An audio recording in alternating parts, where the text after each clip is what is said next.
Described in 1922 by a German herpetologist, Lorenz Müller, red and yellow Uromastyx, Uromastyx Geyri, or Uromastyx Geyri in English, or Uromastyx Geyri in French, these wonderful agamids are also called dab lizards or Mastigures.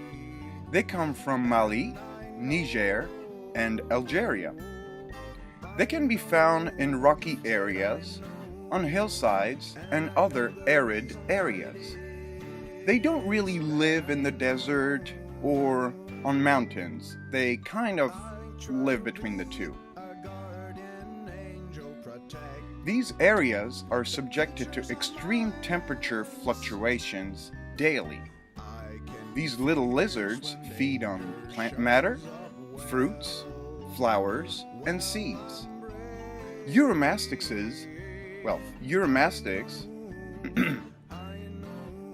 Uros have many predators in the wild. Birds of prey, desert monitors, fennec foxes, snakes, and also humans. Except for the occasional dew or condensation in the morning, these animals have virtually no access to water. So as you see in the wild, these little lizards do not have an easy life. They face predators, stress, parasites, habitat loss, but they are also confronted to very high temperatures during the day and low temperatures during the night.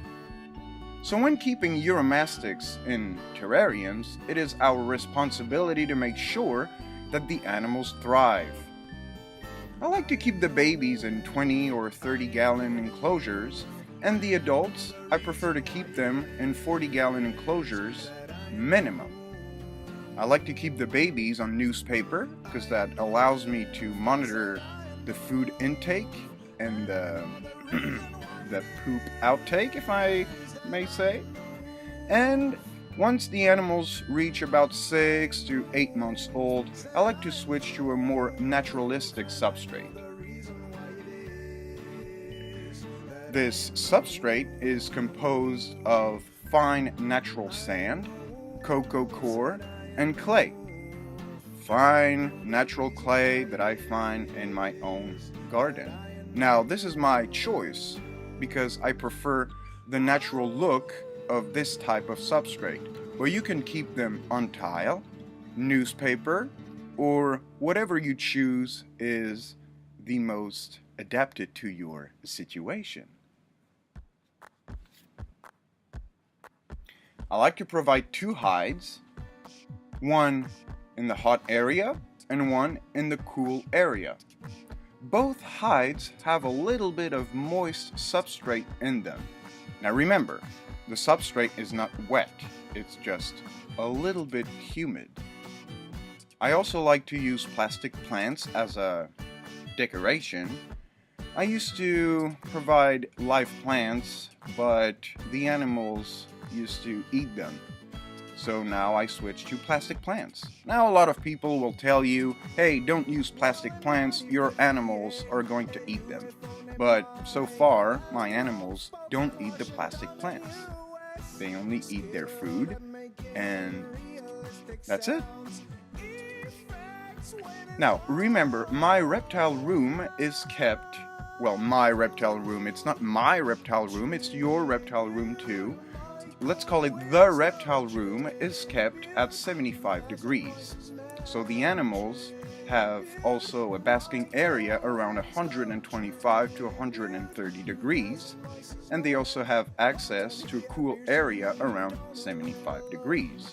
So the ambient temperature is around 80 degrees, hotspot around 120, 130 degrees, and the cool area is actually the ambient temperature of the reptile room is around 75 degrees.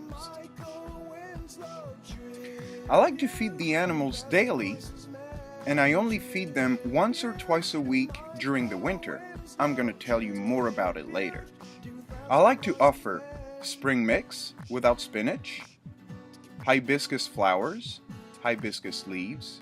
I also like to offer cactus pads, squash flowers, dandelion flowers, and dandelion leaves. I also like to give them bird seeds once or twice a week, and also bee pollen once or twice a week. Now, when it comes to feeding bird seeds to Uromastyx, remember to avoid sunflower seeds.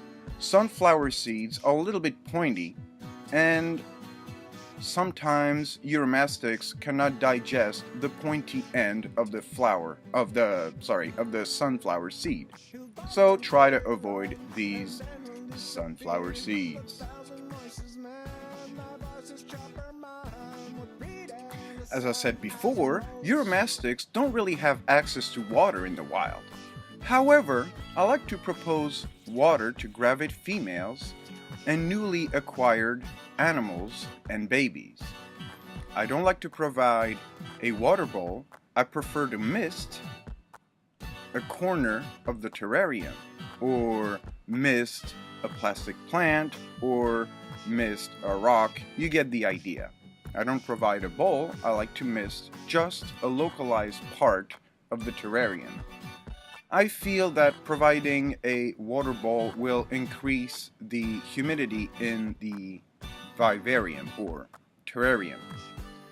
Now, when I do a little misting in a corner of the terrarium, if the animals are actually thirsty, they drink, and then this small amount of water will evaporate, and I'm not going to get a humidity spike in the terrarium. I also like to give them a Pedialyte. So that's just what I do, what I feel is right. If you're not comfortable with that idea, please don't tempt it. But this is what I do. I put some Pedialyte in the mister, and then I mist a corner of the terrarium so that the animals can drink a little bit of the Pedialyte, or what I call the magic boosting water, and then this small amount of water will evaporate. I'm repeating myself, but I just want to make sure that you understand the small misting watering concept. Something I've noticed is that most Uromastyx, independent of the species, are active from 9 to 5. These animals are very, very precise. They have timing. Some specimens prefer to live alone, some specimens prefer to live in pairs, and some enjoy being housed in small groups. So this is what I do. When I get a newly acquired animal, So this is what I do. When I get a new animal, I house it alone, and I try to read the behavior of this animal, and when I feel the animal is ready, I will introduce this animal with another animal just to test and read their personality and reactions. A lot of people will tell you and will insist that you keep your animals individually at all times. Some people say, hey, I keep all my animals in groups, so this is what I do. Some of my animals are housed alone, some of them are housed in pairs, and actually we've got a group somewhere, or a trio. I have to double check. But yeah, Uromastyx are very, very intelligent. They have individual personalities. So it is your job to read this personality. Now, I like to keep the lights on between 10 and 12 hours a day. And during the winter, I like to reduce the light cycle. It allows me and it allows the animals to experience seasonal fluctuations. So this is why I feed them only once or twice during the winter when they have less light. So usually during the good season, I keep the lights on between let's say 8 and 10 hours a day, maybe 12 hours a day in the summer. And then I will reduce the light cycle up to 2 or 3 hours during the winter. So this is what I do. During the fall, I reduce the light progressively of 1 or 2 hours, and then during the winter another 2 hours, and then during the spring I will give them more light. You get the idea. Now I just want to share something with you about the taming process, or if I can call it the taming process. Some animals are naturally docile and some are not. For Uromastyx, and actually most animals, I like to use a technique that I call the Alfred Sloth Butler. I like to offer food and clean the terrarium, and I want to make sure that the animals see me clean and feed them. Once the animals are acclimated to my presence, I like to offer food and I do absolutely no movement. Then I like to offer food and I do it with a very slow motion. After that, I offer a flower using one hand as a feeding station. I also like to walk slowly in front of the terrarium so that the animals expect me to feed them, and then when I walk away they're kind of disappointed and they're patiently waiting for the next feeding. Also keep in mind that I try to do everything at a very slow pace. I take my time, I'm extremely slow.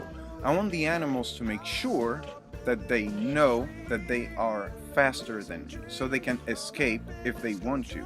But usually, they just come to me now, because, like I said, they associate me with food, they know I'm not gonna harm them, and remember, these animals in the wild, they have predators, birds flying around trying to catch them. There's monitor lizards trying to catch them, frogs, and all sorts of creatures, that prey on them. In a terrarium, they don't have any predators, okay? So they don't stress that much. So it's your job, well, it's my job also, to make sure that these animals, enjoy life, Being stuck in a terrarium is probably not very fun every day, but it's a good compromise. It's either live in the wild, open spaces, lots of predators, stress, you can die at any second, or live in a terrarium where you being fed and being taken care of and being talked to, and people make videos about you, and so there you go. Now you know everything I know about these wonderful little agamids.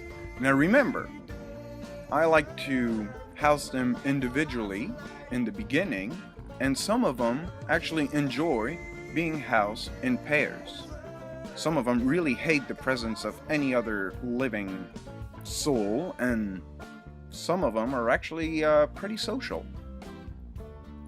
That is a personal observation, and I recommend that you make your own observations, and please share them with me. If you have any questions or recommendations or anything, feel free to comment down below, like the video, share the video, and I hope to see you again for another episode of 221B Reptiles.